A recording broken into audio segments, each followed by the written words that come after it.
بہت سے لوگ اپاہج پیدا ہوتے ہیں، مثال کے طور پہ کسی کا ہاتھ نہیں ہوتا، آنکھ نہیں ہوتی، بہت سے دیوانے پیدا ہوتے ہیں، بہت سے.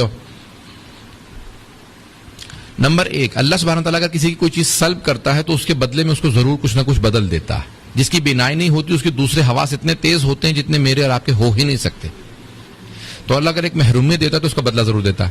لیکن اگر کوئی ایسی محرومیت ہو جس کا کوئی بدل نہ ہو اس دنیا میں، تو آخرت میں اس کا اجر بہت زیادہ ہوتا ہے.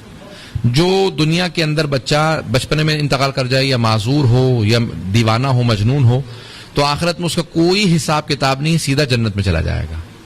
اس کا آخرت میں بدل ہے. کچھ لوگ ایسے ہوتے ہیں جو دنیا میں آ کے اپاہج ہو جاتے ہیں، یا دنیا ہی میں اپاہج آتے ہیں، ٹانگ نہیں ہے، پاؤں نہیں ہے، ہاتھ نہیں ہے. میں یہاں پہ ایک واقعہ سنا دیتا ہوں تاکہ تھوڑا سا آسان ہو جائے سمجھنا. علامہ امینی صاحب الغدیر، جنہوں نے الغدیر لکھی 20 جلدوں پہ، 11 جلدیں چھپی اب تک، 9 جلدیں اب تک نہیں چھپ سکی، وہ رجال کی بحث اب تک نہیں چھپی. تو انہوں نے 20 جلدوں پہ الغدیر لکھی واقعہ غدیر کو ثابت کرنے کے لیے، اور ایک بھی روایت شیعہ کتاب سے نہیں لی. الغدیر پوری کتاب لکھی اہل سنت کی کتابوں سے کہ 20 جلدوں میں ثابت کیا کہ غدیر خم کے اندر رسول خدا نے علی کی ولایت کا اعلان کیا. ان کا ایک پاؤں لنگڑا کے چلتے تھے، پاؤں خراب تھا. وہ خود کہتے ہیں کہ میں حرم امیر المومنین میں نجف میں رہتے تھے، بچپنے میں نجف چلے گئے تھے، پوری زندگی نجف رہے تھے. الغدیر لکھ رہے تھے، مجتہد بنے تھے، پوری زندگی گلا دی تھی حرم میں خدمت کرتے ہوئے، نماز وہیں پڑھاتے تھے، پڑھاتے تھے. الغدیر لکھ رہے تھے. وہ کہتے ہیں شب جمعہ میں حرم میں زیارت پڑھ رہا تھا، جناب امیر کی زیارت پڑھی، اس کے بعد زیارت وارثہ. شب جمعہ میں مستحب ہے امام حسین کی زیارت. کہا میں نے جناب امام حسین علیہ السلام کی زیارت پڑھی، 2 رکعت نماز پڑھ کے میں گھر جانے والا تھا، اچانک دیکھا کہ ایک آدمی جو اپاہج تھا وہ بھی اسی طرح سے لنگڑاتا ہوا آیا، زری پہ ہاتھ رکھا، ایک بدو عرب. اس نے کہا یا علی کل صبح تک میرا پاؤں ٹھیک ہو جائے، نہیں تو میں آپ کو مارنا چھوڑ دوں گا. علامہ امینی کہتے ہیں میں گھر جا رہا تھا، رک گیا دیکھنے کے لیے کہ کیا ہوتا ہے. آپ کہنے لگے کہ جس طرح سے اس نے مانگا ایسا جیسے کوئی قرضہ دے کے گیا وہ دھار واپس مانگ رہا ہو، میرے پیسے واپس کرو. میں نے دیکھا کہ اس میں کوئی ادب نہیں، مانگنے کا کوئی سلیقہ نہیں. پھر اس کے پاؤں کو دیکھا، گارا لگا ہوا، اس کا مطلب ہے وضو بھی کر کے نہیں آیا، گارے سمیت ایسے آ گیا.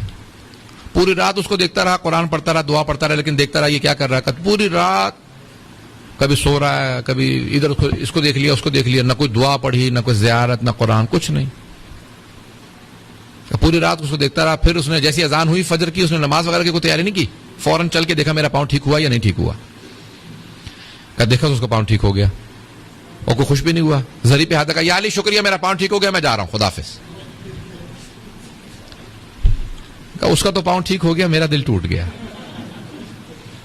35 سال سے نجف میں خدمت کر رہا ہوں، آج تک میرا پاؤں ٹھیک نہیں ہوا. علامہ امینی کہتے ہیں 35 سال سے، اور الغدیر لکھ رہا ہوں پچھلے 20 سال سے. لیکن کہیں گے میری میں اتنی جرت نہیں تھی کہ میں مولا سے شکوہ کر سکتا. جن کے رتبے ہے سوا ان کے سوا منزل ہے. اب ان کے رتبہ ان کا مختلف تھا، بہت بڑے آیت اللہ تھے، مرجع تھے. انہوں نے کہا میرے میں جرت نہیں تھی میں مولا سے شکوہ کر سکتا.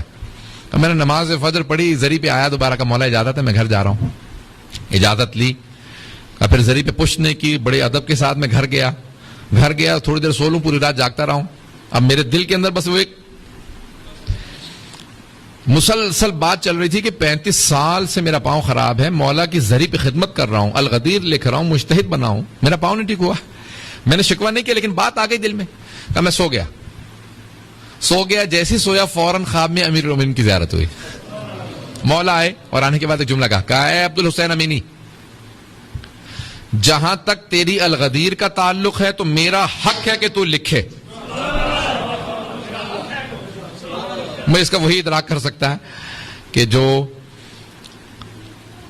اس معاملے کو سمجھے کہ مولا فرما رہے میرا حق ہے کہ تو لکھے، میرا حق ہے، میری ولایت کا تجھ پہ حق ہے. کہ اوروں میں صلاحیت نہیں ہے کہ وہ لکھ سکیں، تجھ میں صلاحیت ہے، یہ میرا حق ہے کہ تو لکھے، میرا حق ہے کہ تو الغدیر لکھے.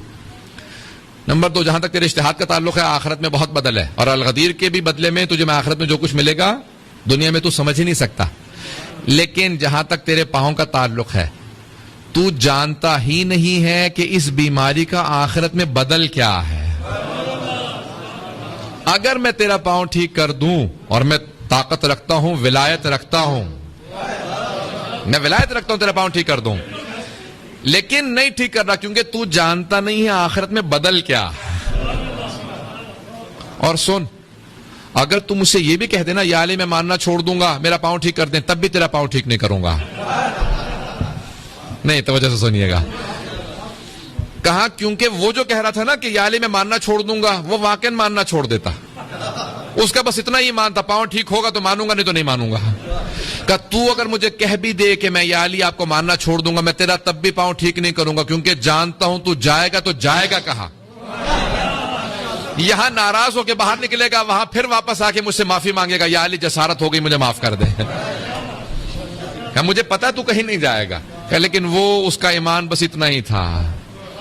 اذان گرامی بعض اوقات دنیا کے اندر چھوٹی چھوٹی پریشانیاں بیماریاں پریشانیاں ہوتی ہیں انسان کو معلوم نہیں ہوتا آخرت میں اس کا بدل کیا ہے. اللہ اگر ایک چیز سے محروم کرتا ہے تو اس کے بدلے میں اس دنیا اور آخرت میں کیا دیتا ہے وہ ہم نہیں جانتے. اگر بات واضح ہے تو انشاءاللہ تعالی یہ جو آزمائشی دنیا کے اندر آتی ہیں ان تمام چیزوں کے بدل ہوتے ہیں.